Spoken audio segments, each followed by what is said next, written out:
He gave his last dollar to a stranger at a gas station. What happened next turned his whole life upside down. From struggling in silence to standing in the spotlight, this boy's selfless act lit a fire of change no one saw coming. Please don't forget to like the video and subscribe to our channel as a sign of support. Your engagement helps keep powerful stories like this alive.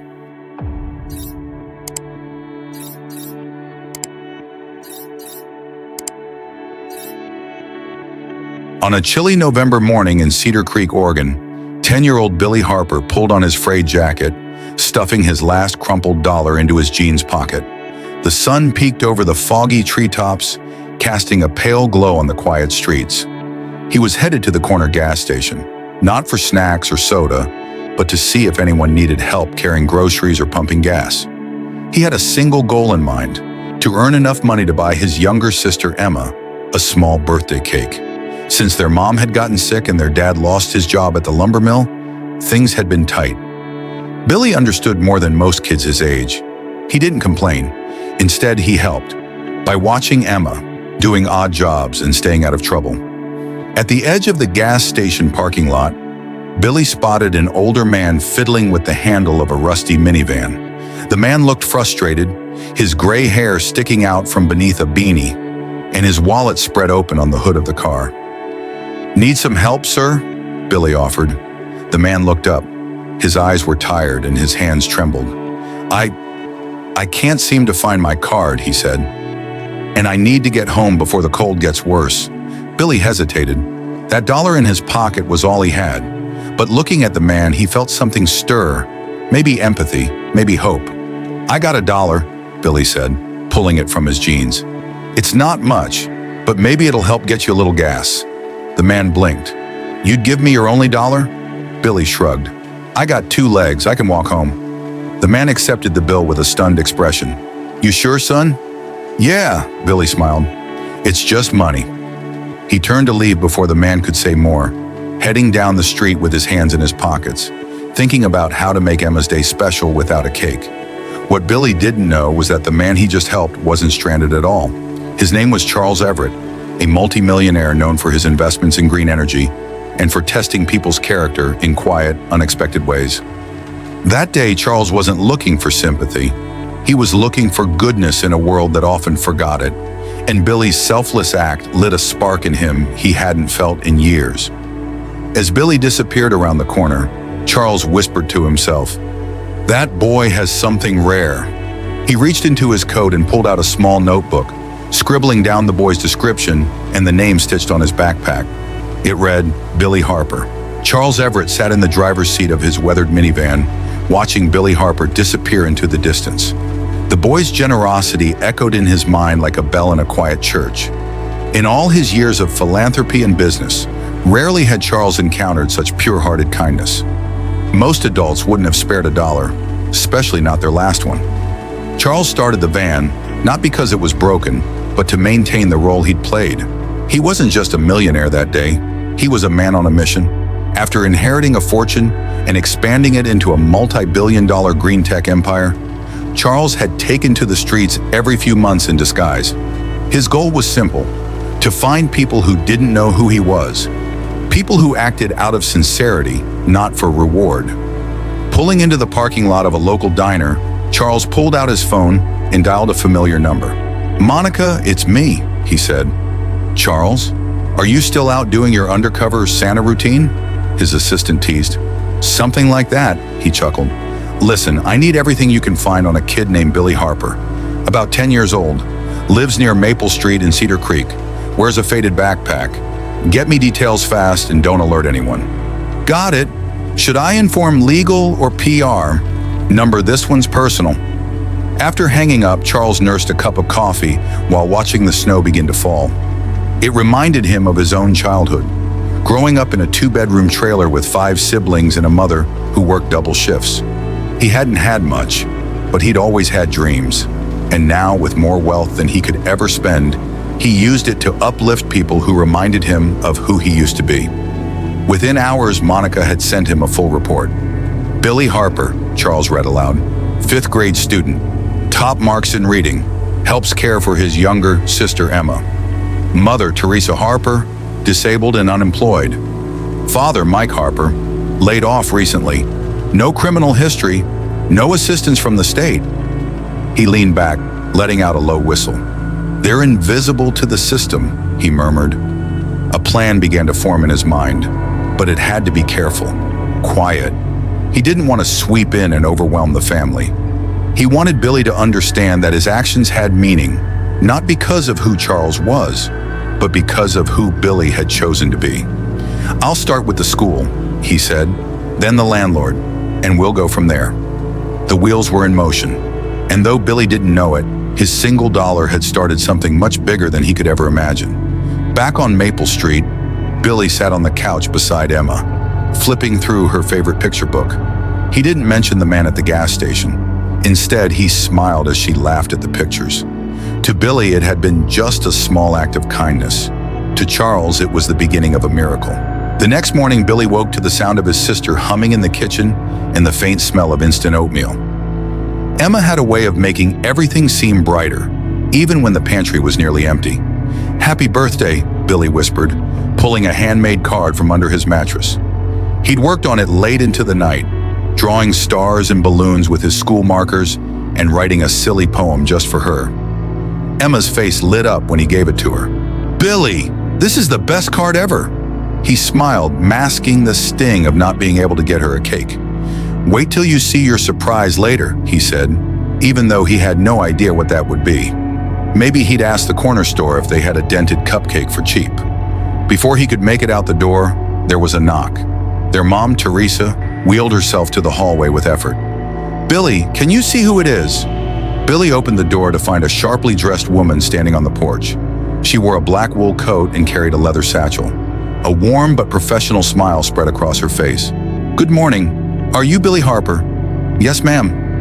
"I'm Miss Jordan. I'm here from Cedar Creek Elementary working with a special community outreach program." Teresa raised an eyebrow. "We haven't applied for anything." Miss Jordan nodded. "That's okay. We're piloting a new scholarship and support initiative, and Billy was nominated." Billy blinked. "Nominated by who?" "I can't say," she smiled, "but someone saw something special in you." She stepped inside with permission and opened her satchel, revealing folders, flyers, and a laminated brochure. "We're offering extended tutoring services, a meal support plan, and a small grant for home needs. Billy, you've been selected for a winter learning camp, if you're interested." Billy's mouth fell open. His mom looked equally stunned. I don't understand," Teresa said cautiously. "Why us?" "Sometimes kindness echoes louder than you think," Ms. Jordan said gently. "We believe in investing in kids who lead with their hearts." Billy glanced at his mom, then back at the woman. "This is real?" "As real as it gets." The visit ended with Miss Jordan handing over a grocery card, school supply voucher, and a letter of recommendation for Billy's scholarship eligibility. Billy sat on the couch after she left, stunned. "What just happened?" Emma asked, climbing into his lap. I think someone's watching out for us," Billy whispered.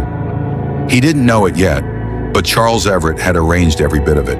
From the school outreach to the meal support program, he'd written checks, made calls, and even funded the winter camp anonymously. And he wasn't finished. That afternoon, a second knock came. This time, it was from the building's landlord. And what he told the Harpers would change their lives even more. The knock came just after lunch, a soft rap on the door that echoed through the small apartment like thunder. Billy opened it to find Mr. Carrington, their landlord, standing awkwardly on the front step with a manila envelope in one hand and a strange look on his face. "Afternoon, Billy," Mr. Carrington said. "Is your mom home?" Teresa wheeled herself to the doorway, instantly worried. "Is everything okay? If it's the rent again, I swear we're working on—" No, it's not that," Mr. Carrington interrupted, waving his hand. "That's actually what I'm here about." Billy stepped aside as the landlord entered the living room, removing his cap and shifting on his feet like he was about to deliver news. Even he didn't fully understand. "Look," Mr. Carrington began, "I got a call yesterday from a law office. Said they were representing a private donor who wanted to handle the rent on this unit, paid in full for the next year." Teresa's eyes widened. "What?" "They also paid the back rent, every dime, Mr. Carrington continued, opening the envelope and handing her a printed notice. "You don't owe anything anymore. The account's clean." Billy stared at the paper. "Is this a joke?" Mr. Carrington shook his head. "Nope. They even threw in funds for basic home repairs. Said I was to fix the heating unit, patch the roof leak, and install new windows." Teresa's voice trembled. "Who would do that for us?" The landlord shrugged. "Didn't give a name. Just said it was in appreciation of your son's kindness." Billy's mouth went dry. The man at the gas station flashed through his mind. Could it be? Mr. Carrington tipped his cap again. "Anyway, expect a few handymen in the next week. I'll try to keep the noise down." As he left, the family sat in stunned silence. Emma clapped her hands. "Yay, no more leaky windows!" Teresa looked at Billy. "Do you know anything about this?" Billy hesitated, then shook his head slowly. "I gave a man $1 at the gas station yesterday. That's all." She laughed quietly, brushing his hair back. $1 doesn't buy a new roof." "No," Billy said softly, "but maybe it meant something." Over the next few days, crews came in and out. The heater was replaced, new window panes were installed, and the apartment felt warmer, brighter. Neighbors noticed too. Some thought they'd won a lottery, others whispered about charities stepping in. But the Harpers didn't have answers. Meanwhile, Charles Everett sat in his Portland office, reviewing update reports. He could have walked right up to Billy and told him everything, but he didn't want to steal the magic of it. Not yet. This was about more than money. It was about recognizing a rare soul. And Charles had one final surprise in mind, one that would bring the Harpers face to face with the truth. It was a week before Christmas, and Cedar Creek was draped in white. Snow dusted the rooftops, carolers sang in the park, and kids built snowmen on neighborhood lawns. Inside the Harper apartment, things were finally starting to feel normal. The heater kept the rooms warm. The windows no longer rattled in the wind. Groceries filled the fridge, and Emma had a real birthday cake, thanks to a mysterious bakery voucher that had shown up in the mail. Billy couldn't stop smiling. Still, questions lingered. Every blessing that had arrived felt tied to that one moment at the gas station. But who had really seen it? And why were they doing all this? Then came the envelope. It arrived in their mailbox with no return address, just their names on the front, written in elegant cursive. Teresa opened it while Billy and Emma stood beside her. Inside was a cream-colored invitation sealed with a gold-embossed stamp. The paper shimmered faintly in the light. "You are cordially invited to the Everett Foundation's Winter Gala, an evening to honor everyday heroes in our communities. Transportation and attire will be provided. Formal dinner and special recognition included. Date, December 22nd. Time 6 p.m. Location, the Willamette Grand Hotel. Portland dress, warm. Come as you are." Teresa reread the letter, speechless. "The Everett Foundation? That's huge." Billy swallowed. "Isn't that the big green energy company?" Teresa nodded. "And the man who owns it, Charles Everett, he's one of the richest people in the country." A second sheet in the envelope listed pickup arrangements.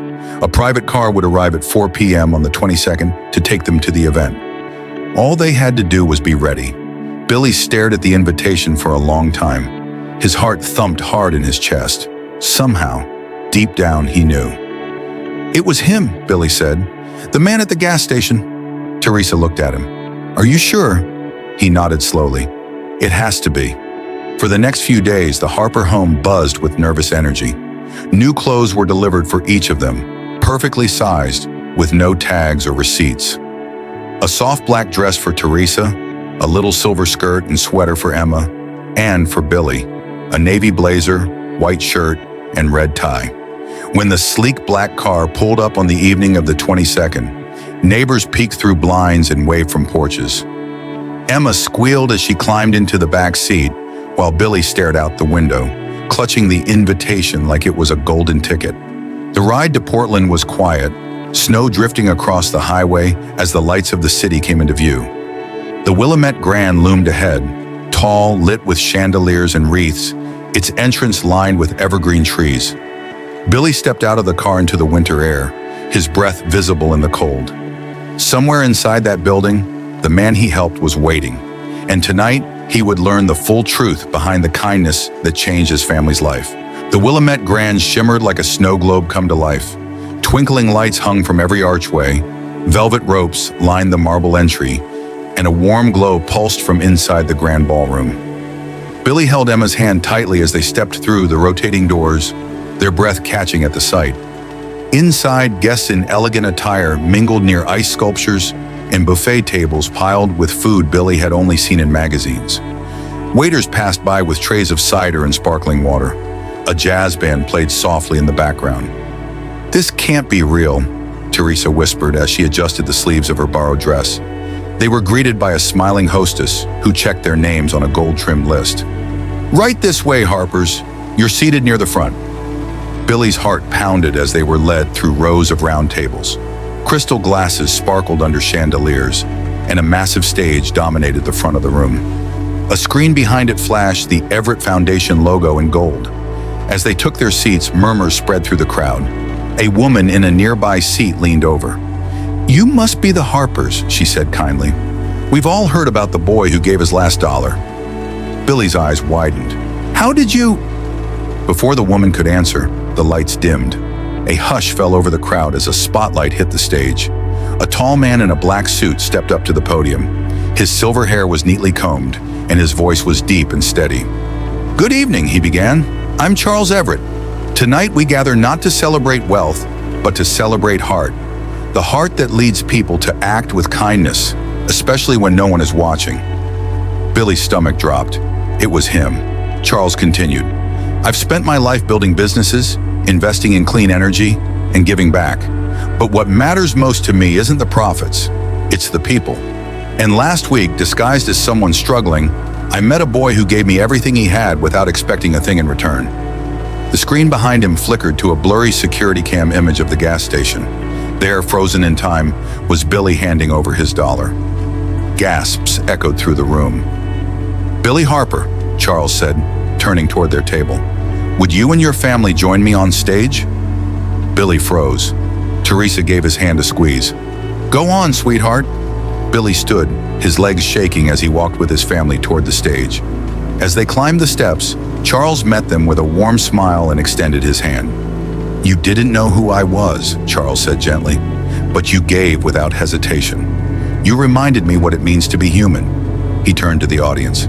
"Tonight, I am proud to announce that the Everett Foundation will be supporting the Harper family with a home, full tuition for Billy and Emma, and ongoing financial assistance as long as they need it." The room erupted in applause. Teresa covered her mouth in shock. Emma clapped excitedly. Billy blinked back tears. Charles knelt to Billy's level. "You thought you gave away $1, but you gave something far more valuable. Hope. And now we're going to give some back to you." The applause seemed to go on forever. For a moment, Billy stood frozen in the spotlight, overwhelmed by the faces, the lights, the unexpected reality unfolding around him. His mother gripped his shoulder gently, a proud smile trembling on her face. Emma waved to the crowd like a princess at a parade. Charles Everett leaned in and said quietly, "You deserve every bit of this, Billy.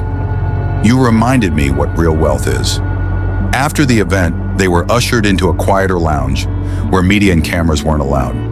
Charles sat with them over cocoa and shared more than just congratulations. He shared his story about growing up poor in a Rust Belt town, about losing his dad early and helping raise his younger brothers, about how, even with all his billions, he still remembered the sting of hunger.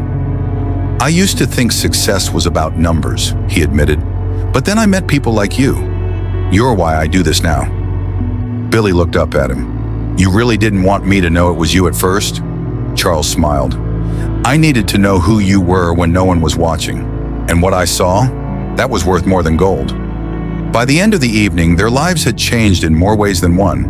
The very next week, the Harpers moved into a modest but beautiful home just outside Cedar Creek, a small 2-story house with a yard big enough for Emma to run wild in and a warm fireplace in the living room. Teresa, with the help of a mobility grant from the foundation, started training in remote medical coding so she could work from home. Emma began attending a private preschool with full scholarships, and Billy was enrolled in an accelerated leadership program, with one-on-one mentorship and a future scholarship to any college he chose. But none of that made him forget where he came from. Months later, as spring melted the last traces of winter, Billy stood in front of a small wooden box in the entryway of their local church. He'd built it himself. The sign above read, "Billy's Box, for anyone who needs a little help." Inside were envelopes, some with food cards, some with bus fare, some with notes of encouragement. No cameras, no announcements. Just a small boy with a big heart continuing the ripple Charles had started. One evening, as he placed a folded $5 bill in the box, a man standing nearby nodded. "You always doing this?" the man asked. Billy smiled. "When I can, someone once did it for me." The man looked puzzled. "Did what?" Billy shrugged, then turned to walk home. "Reminded me that kindness can change everything." As he disappeared down the sidewalk, the man stared after him, quiet, thoughtful, and so the story continued. A single dollar had sparked a chain reaction that changed lives, softened hearts, and inspired others. Not because of money, but because a boy chose to give when he had almost nothing at all. Billy's simple act of kindness, giving away his only dollar, sparked a life-changing chain of events. His compassion didn't just earn him rewards, but it reminded a powerful man and everyone around him of the incredible impact one small gesture can have. In a world often focused on wealth and status, Billy proved that the richest hearts are found in the most unexpected places. Sometimes the smallest act of generosity can create the biggest ripple. Be the reason someone believes in kindness again. Share this story to inspire others, and don't underestimate the power of one good deed.